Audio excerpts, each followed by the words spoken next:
All right, joining us now, Project 21 Chairman Horace Cooper is with us, Fox News contributor Joe Concha.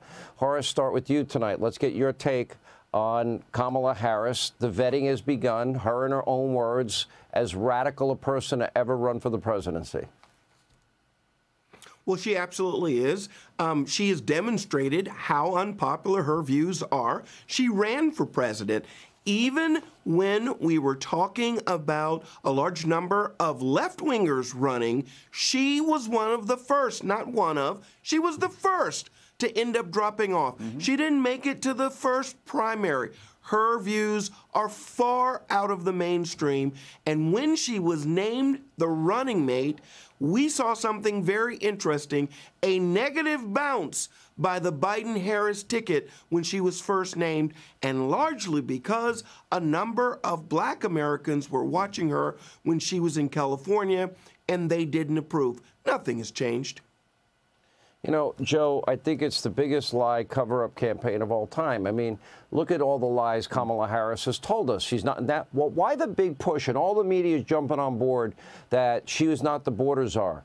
Mediaite had a point today. They used the exact words that she was in charge of the border at the time that Joe Biden tasked her with that.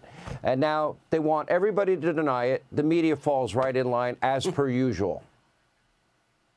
The same people, Sean, who said the Steele dossier was absolutely real, that actually Joe Biden falling down and saying all the things that he said, they were cheap fake videos, edited, manipulated. And now they're telling you, no, actually, Kamala Harris wasn't in charge of the border. Borders are. What's that? And all these talking points, all the spin in the world by our hopelessly corrupt legacy media, Sean, cannot change the fact that if you're giving out grades as far as performance of securing the border and finding the root causes of mass illegal migration, Kamala Harris, who was put in charge of it, there's no question about that, she gets whatever is below an F- as a grade. And it's not just the border, Sean. I mean, you tell me how voters in Pennsylvania are going to like it when they hear that Kamala Harris has publicly stated that she supports banning fracking or ending the fossil fuel industry. Those are her words. They're all on video. How about in Michigan? She supports government-mandated EV sales, phasing out gas-powered cars. That would result in thousands of jobs lost in the auto industry. How are Michigan voters going to feel about that? Oh, how about border states like Arizona, New Mexico? How are they going to feel about the fact that Kamala Harris has declared that she wants to abolish ICE? She once compared ICE to the KKK. She has said that illegal border crossings actually should be made legal. Again, you know, pain is temporary, film is forever, and it's all on there. How are voters across the nation going to feel when they see their gas prices that have gone up more than 50% since Donald Trump left office, that she's all for banning offshore drilling? How are they going to feel when they hear that she wanted to eliminate private health insurance? Oh, you need that emergency procedure?